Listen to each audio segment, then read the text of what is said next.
Asake just sent a very strong message to every single critic out there. And the message is very simple. Shut the hell up. He definitely made this album with the critics in mind, because there is no way that you listen to this new album and still call him a one sound man, aka Amapiano, because he absolutely destroyed that narrative with this new album titled Lungu Boy. But that's by the way, because there is something huge that he failed to do, and we're going to get to that shortly. But first, let us dissect and trisect this 15-track album titled Lungu Boy. If you're one of those that actually skipped the first track and just jumped straight to something random, especially Wizkid fans, then I'd have to tell you that you've missed out in what is arguably the most important component of this album. It is so unexpected that the first thing that hits you on your first listening experience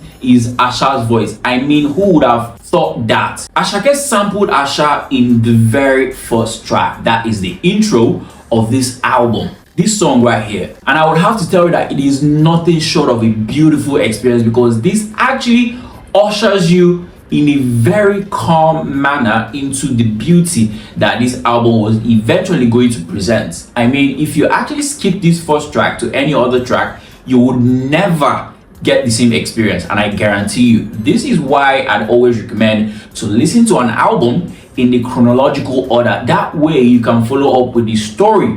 But that's by the way. Moving on to the second track, which is arguably the most popular track on this one, or rather the most anticipated feature on this album, and I'm talking about MMS featuring Wizkid. So this one, I have seen a lot of negative comments on it, but I still do not know where all of that is coming from, because the way to look at this song is from two angles. First, the beats, and the second one is Ashake's delivery on it. So let me say this particular beat was actually very tailored to Wizkid's style of music. So there is no way in this world that Wizkid would not have delivered. Yes, you can argue that it is nothing extraordinary, but was it worth it? Absolutely. Now, the shocking part is the fact that Asake actually slid fantastically on this beat. That is something I never saw coming, but that collaboration turned out to be arguably one of the best collaborations on this album,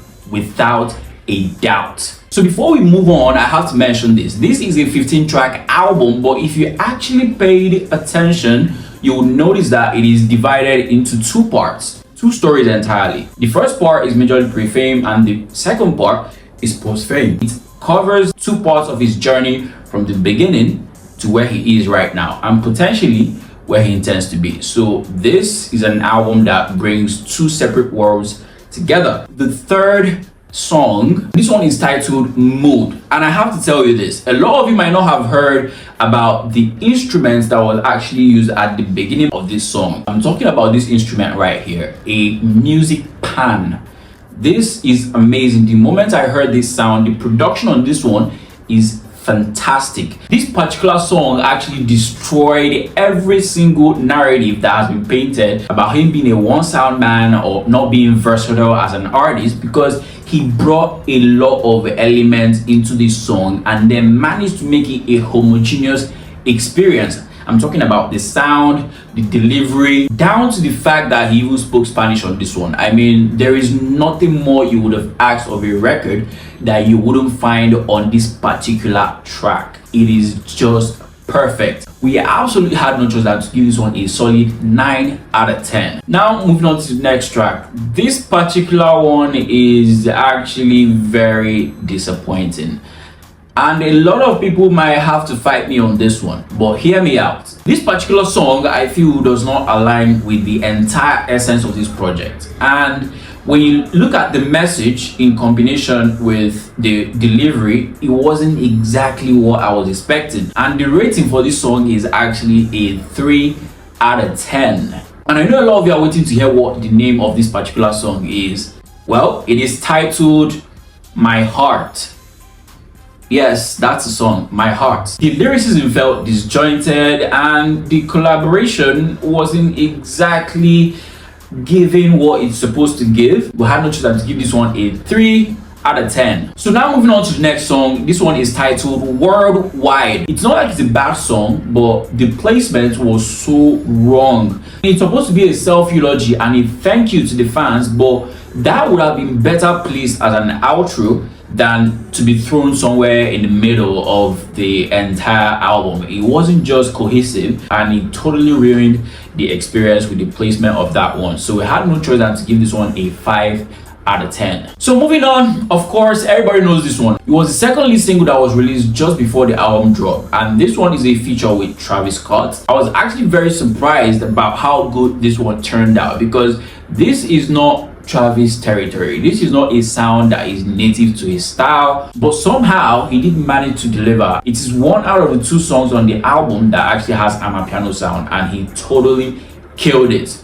Without a doubt, this one is a solid 7 out of 10. So moving on to the next track, this one is pretty average. Not the message itself, but the delivery and the collaboration. And I'm talking about Suru featuring Stormzy. This one, I felt the collaboration just wasn't that good. The message, like I said, was good, but the delivery style was a bit off. One thing I have to admit though is that it generally captures the essence of this album, and that's a good one. But I mean, the delivery style and the collaboration wasn't exactly the perfect match that we thought it was going to be. So for that reason, this one was actually rated 6.5 out of 10. So moving on, this next record is probably one of the worst songs on this album, and I say it with every sense of conviction. A lot of things were off. The lyrics wasn't just there. I felt like he was just throwing in a lot of words, but there's no cohesion in all of the elements that was actually brought together to make this particular record. There's really nothing much to say about it, so we had to rate this one a 4 out of 10. So moving on to the next track, we have Wave featuring Central C. This is one out of the 2 songs on the album that is amapiano centric. And one thing that actually surprised me on this one is the fact that Central C actually delivered, and we can see for a lot of reasons why this was actually the lead single for this particular project. So Asake and Central C actually delivered a masterpiece on this one, and in our rating it is a solid 7 out of 10. Now the next song is not going to be popular with a lot of people, but I tell you, this is one of the best songs on this album, without a doubt. And it fits into what I mentioned earlier at the beginning about this album being divided into 2 parts, pre-fame and post-fame. So this particular song is just a feel-good song. It's just for the good vibes, and it delivered on that assignment. This is none other than Mentality.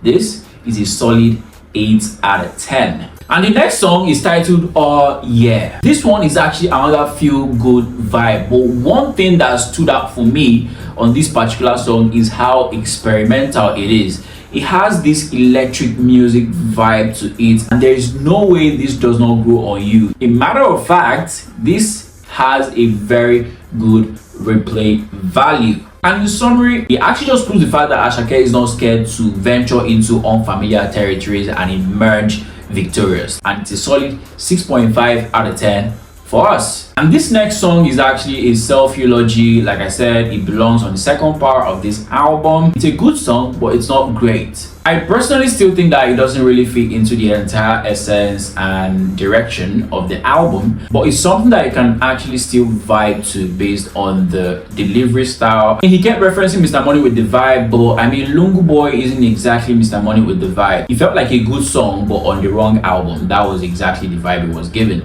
So for that reason, we had to rate this one a 6.5 out of 10. So this next song is actually quite good, very good actually, and we kind of like rated this one high based on a lot of factors, which includes the replay value. The feel good vibe on this one was actually taken to a slightly higher level. It has this catchy vibe, and definitely the replay value is unquestionable. It's a solid 8 out of 10, and I'm talking about Legally. So the next song we're going to be talking about is what I call the best feature on this album. And if you don't agree with me, I mean, go back and listen to that album again. There is no feature on this album that came close to this particular one. It is what captures the entire essence of the second part of the album, which is post-fame, which is generally characterized by the feel-good, dance, and the gyration vibe. This one is titled Wine, featuring Ludmilla. They literally went aura for aura in this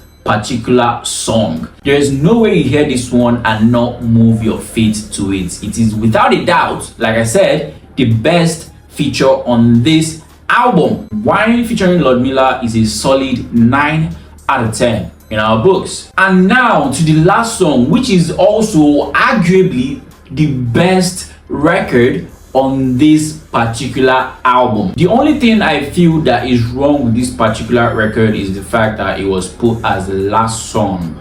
I mean, it could have gone anywhere in between, but the vibe is immaculate. There is no other song on this album that matches that vibe. It is the best song on the album when you're considering the second part of the album, like I mentioned earlier. And this particular song captures the entire essence. There is no way in the world that you would not move your feet to this particular song. And I'm talking about none other than Fuji Vibes. This one is a solid 9.5 out of 10 in our books, and I know that somehow deep down inside of you feel the same way. The ultimate result, which is the overall rating of this particular album titled Lungu Boy by Asake.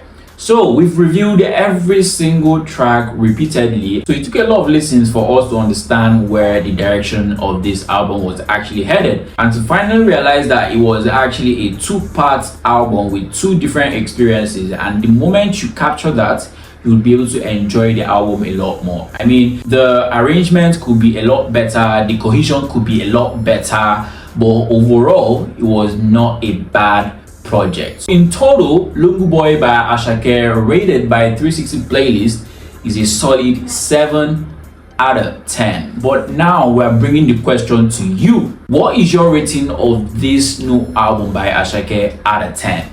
Let me know in the comment section. But before you do, don't forget to like, share, follow, or subscribe. I am Christopher for 360 Playlist.